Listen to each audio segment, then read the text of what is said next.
There's a strange kind of person walking among us who does not look like a warrior, yet survives battles daily. They don't raise their voice to prove they exist. They don't harden into stone when life gets rough. And if you met them on an ordinary Tuesday, buying fruit or waiting for a train, you might miss the quiet revolution happening inside their chest. Here's the paradox. The strongest people are often the most tender. Not tender like a bruise, tender like soil. Like something alive enough to be shaped and still keep growing. Emotional intelligence, at its deepest level, isn't a badge you earn or a personality trait you're born with.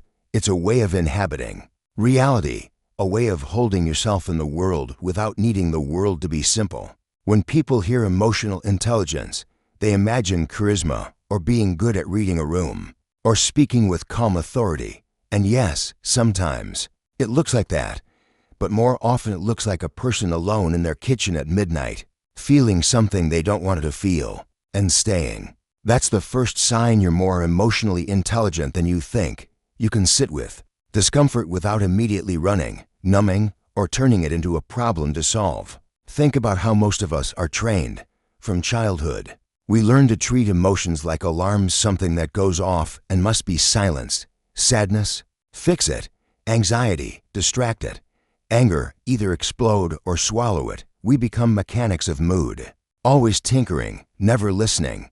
But emotionally intelligent people often, without even realizing it, begin to do something different. They don't confuse feeling with failure. They don't interpret a hard emotion as a sign that something is wrong with them. They understand, maybe instinctively, that emotions are not enemies. They are weather. They pass through, and like weather, they carry information. Pressure changes, hidden seasons, the shape of needs asking to be seen. Imagine you're standing in the ocean and a wave rises. The usual human move is to panic, to fight it, to gasp for control. But another move exists. You let the wave lift you. You keep your footing. You don't pretend the sea is not the sea. You allow the swell. You breathe in the middle of motion. Not because you enjoy being tossed around, but because you trust the larger rhythm. This doesn't mean you're calm all the time. Emotional intelligence is not emotional anesthesia. It's not the absence of pain. It's the ability to stay in relationship with pain without letting it drive the car. Maybe you've had moments like this. A sadness arrives and you don't hurry to explain it away. A fear flickers and you don't shame yourself for it. You say, quietly, so this is here. And instead of sprinting out of your own body, you pull up a chair and let the feeling speak. That little act, so small it barely registers, might be one of the most advanced forms of wisdom there is. Because in a world addicted to escape, staying is a superpower. And if you can stay with your own inner weather, you begin to notice something else. 2. Feelings don't just happen to you. They're trying to tell you something, and that changes everything. Because once you stop treating emotions like intruders, you start meeting them like messengers. And messengers, if you let them finish their sentence, often lead you to doors you didn't know existed. Nowhere is this more obvious than in the small wars of daily life. A late reply, a sharp tone, a friend who forgets something important, a partner who says the same thing in that same way. And suddenly you're not just annoyed, you're volcanic. You know that feeling, the moment when a match touches a hidden pool of gasoline? Here's the second sign you're more emotionally intelligent than you think. You pause before reacting, and you get curious about what's beneath the trigger, both in yourself and in the other person. That pause can be a single breath, but within that breath is a whole philosophy. Most people experience conflict like being struck by lightning. One moment you're fine, the next you're possessed. Words leap from your mouth before you've even agreed to them. Your nervous system grabs the steering wheel and floors it. Later you say, I don't know what came over me, as if you were a house briefly rented out to a storm. But emotional intelligence is the art of noticing the storm earlier, feeling the static in the air, sensing something in me is tightening. And instead of immediately firing back, you step half an inch to the side of your own reflex. Not to be fake, not to be polite in a way that rots inside, but to see clearly what's actually happening. Because triggers are rarely about what they seem to be about. A friend cancels last minute, and the anger you feel isn't really about the canceled coffee. It's about a childhood memory of being forgotten. A partner corrects you, and the heat you feel isn't about the correction. It's about an old fear of being small. We walk around with invisible bruises. Life touches one, and we think life is attacking us, when really it's revealing where we're still tender. The emotionally intelligent move is to ask, even silently, what is this really touching in me? What story did my body just start telling? What need is hiding behind this reaction? These questions are not self-blame. They're self-respect. You are saying, I am worth understanding. And something else happens when you practice that pause. You become curious about the other person, not in a naive way that excuses harm, not in a way that sacrifices your boundaries, but in a way that recognizes that other people also arrive with their own hidden bruises. You start to hear what's underneath their words. You notice their fear wearing armor, their impatience masking exhaustion, their sharpness protecting something soft. So instead of reacting to the weapon, you look for the wound. Again, this isn't about letting people walk over you. It's about refusing to be enslaved by the first interpretation your nervous system offers: a pause, a breath, a question. And with those three things, a fight becomes a mirror showing you where you're still healing and where the other person is, too. Because when you can see that, you begin to realize there's another way to stand in the middle of human friction, not as a soldier, not as a doormat, but as someone who knows their edges and their heart at the same time. Knowing your edges and your heart at the same time, that's a rare kind of balance. Most of us swing like a pendulum. We either become walls, cold and defended, or we become open doors, letting everything and everyone pass through until we don't recognize the furniture of our own lives. So here comes the third sign, and it's a subtle one, because it looks ordinary from the outside. You set boundaries without drama or guilt, and you can respect other people's boundaries without taking them personally. A boundary is not a weapon. It is not a threat. It is simply the shape of your humanity. Think of a garden. The fence is not there to punish the world. It's there to protect what you're growing. Without a boundary, even love gets trampled. Without a boundary, kindness becomes resentment wearing a polite mask. Without a boundary, you keep giving and giving until the word giving feels like a synonym for disappearing. Emotionally intelligent people begin to understand this sometimes after years of being too hard or too soft. They learn that saying no is not the opposite of love. In many cases, it is love. Love for yourself, love for the relationship, because you're choosing honesty over silent decay. You might have noticed yourself doing this already. Someone asks for more of your time than you can offer, and instead of inventing a fake excuse, you say something simple, clear, clean. I can't do that. Not this week. That doesn't work for me. No theater. No apology that bleeds into self-erasure. Just truth delivered like a glass of water. That is emotional intelligence in motion. Because emotionally intelligent boundaries don't come from rage. They come from clarity. They are the calm voice inside you that says, I know what I can give without breaking.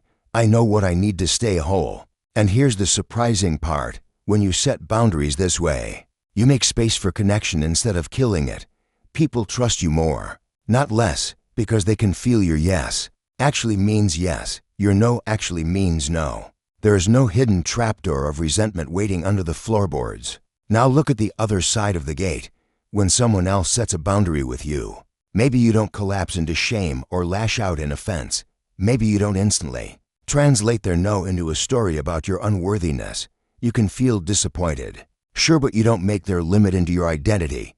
You hear it like a weather report, not a verdict. That's where their fence is, and you adjust your steps. That ability to not take another person's boundary as rejection requires an inner steadiness. It requires knowing that your value doesn't rise and fall with every closed door. It requires trust that love isn't proven by access 24/7. Some of us were raised to believe that closeness means no distance. But mature closeness is a dance with distance. Like breathing. Inhale, exhale. If you only inhale, you suffocate. If you only exhale, you vanish. The relationship lives in the rhythm. So if you've been learning to say no without cruelty and to hear no without collapse, you're not cold-hearted. You're not selfish.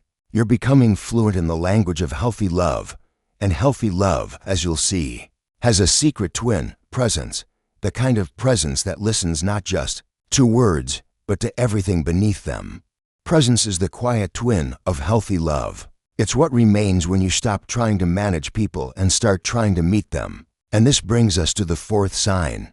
You're more emotionally intelligent than you think. You listen for what isn't said, and you make people feel felt, not fixed. Most of us were taught that listening is a waiting room. While the other person talks, we rehearse our reply, we polish our advice, we load our counter-arguments, even in kindness. We often listen like mechanics. What's broken here, and how do I repair it? But there is another form of listening, one that feels almost like stepping into a temple barefoot. In this listening, you are not hunting for the punchline, you're not scanning for your turn, you are simply there. Your attention is not a spotlight that interrogates, it's a lantern that warms, and because it warms, the other person's truth comes out of hiding. You've probably experienced the opposite, right? You share something vulnerable and the other person instantly replies with solutions, or comparisons, or a story about themselves. And though they mean well, you feel oddly alone, like your confession fell into a bucket instead of a well. Emotionally intelligent people learn to offer the well. They notice the tremor behind a joke, the long pause after a "yeah, I'm fine," the way someone's shoulders go up when they say they're not stressed. They hear the content, yes, but they're also listening to the music, tone, timing, silence, the thing underneath the thing. Because human beings are like icebergs. The visible sentence is only 10% of the story. So maybe when your friend says, "It's no big deal," you don't just nod and move on. You sense the ache wrapped in casualness. You ask, gently, "Want to tell me more?" Or you sit with them long enough that their guardedness melts on its own. And notice what you're not doing. You're not rushing to rescue them from their feelings. You're not treating their sadness like a fire you need to put out before it spreads. You trust their emotional system to move through its own weather, the way you trust lungs to breathe. This is what it means to make someone feel felt. You are saying, without saying, "I'm not afraid of your inner life. You don't have to perform okay for me. You can be real here." That's rare, almost sacred. And there's a twist here. People who listen this way usually learned it by practicing on themselves first. You can't sit with someone else's grief if you sprint away from your own. You can't hold someone's confusion if you demand instant clarity from your inner world. Presence with others is built on presence with self. So when you find yourself giving someone your full attention, when you notice you're not waiting to speak, not itching to correct, not secretly judging their pace of healing, recognize it. You are doing something profoundly intelligent. In a culture that prizes speed and certainty, you are choosing depth and coexistence. You are saying life is not a problem to solve, but a reality to accompany. And if you can accompany others without trying to rewrite them, you may also be capable of a harder companionship still. Walking with your own shadow and letting it teach you. Walking with your own shadow is the kind of companionship nobody applauds. There are no medals for it, no social media captions that capture its quiet difficulty.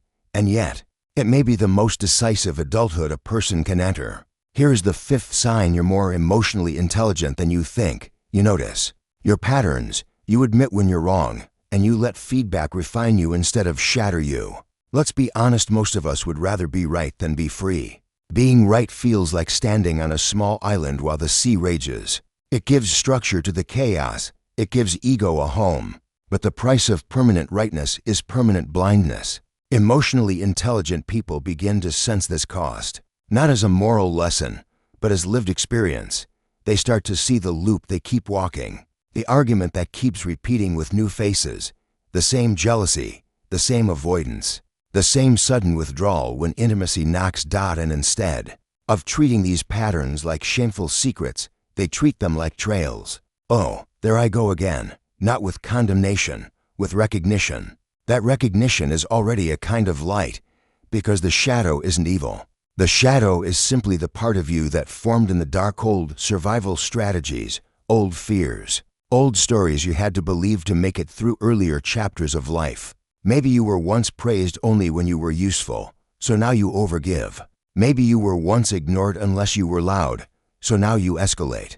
Maybe you were once hurt when you trusted, So now you keep one foot out the door. None of this makes you broken. It makes you human. The emotionally intelligent move is to stop pretending you are a finished sculpture, to see yourself as a river dot. So when someone says, "Hey, that hurt me," you don't instantly reach for the courtroom. You don't build a defense that turns the conversation into a duel. You listen. You check your own memory. You say, "If it's true, I see that. I'm sorry." Or even, "You're right. I missed that." Do you know how rare that is? To let the truth be more important than your image? It's rare because apology feels like death to the ego. The ego hears wrong as worthless. But emotional intelligence teaches a different equation. Being wrong is not a verdict on your value. It's a door into growth.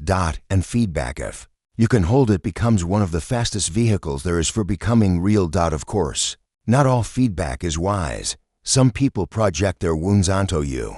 Emotional intelligence doesn't mean swallowing every opinion like medicine. It means discerning. Is this true? Is there something here for me? If yes, you take it.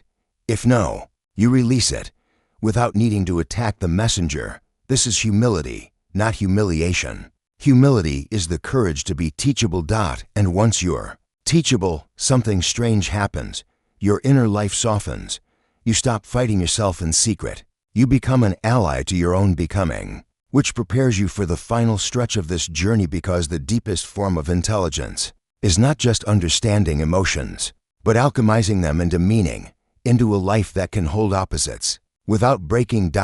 And when a person becomes an ally to their own becoming, they start to discover a final, quiet miracle. Emotions are not just storms to endure. They are raw materials for meaning. Here are the 6th and 7th signs you're more emotionally intelligent than you think. You can hold joy and grief together without demanding that life be one note, and you choose responses aligned with values over moods. Let's take the first of these two as a single image. Picture a bowl in your hands. Not a fragile porcelain bowl that shatters at the first crack in temperature, but a deep, earthen one fired by heat, meant to hold what is hot and what is cold. Many people live as if their bowl can only contain one thing at a time.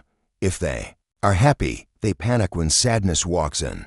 If they are grieving, they feel guilty for laughing. They treat emotions like rival kingdoms that cannot share a border. But emotional intelligence is the discovery that the heart is not a one-room house. It is a mansion of seasons. You can miss someone and still be grateful for the morning. You can feel anxious and still be brave. You can love your life and still long for something to change. This is not contradiction. It is wholeness. The sages have always known this. They watched day and night braid together without arguing. They saw that winter doesn't hate summer. It prepares the ground for it. In the same way, your emotions are not voting against each other. They are composing you. When you stop forcing yourself to choose one feeling as the correct one, you become spacious. You stop rushing yourself through grief just to return to productivity. You stop sabotaging joy because you're afraid it won't last. You let the full orchestra play, even when some instruments sound like mourning. And now the final sign, the one that quietly crowns the others. When a wave rises inside you, anger, longing, envy, fear, you don't automatically become it. You notice it. You respect its message. But you also ask, what do I want to do from here? What kind of person am I practicing being? This is the move from mood to values, from reflex to intention.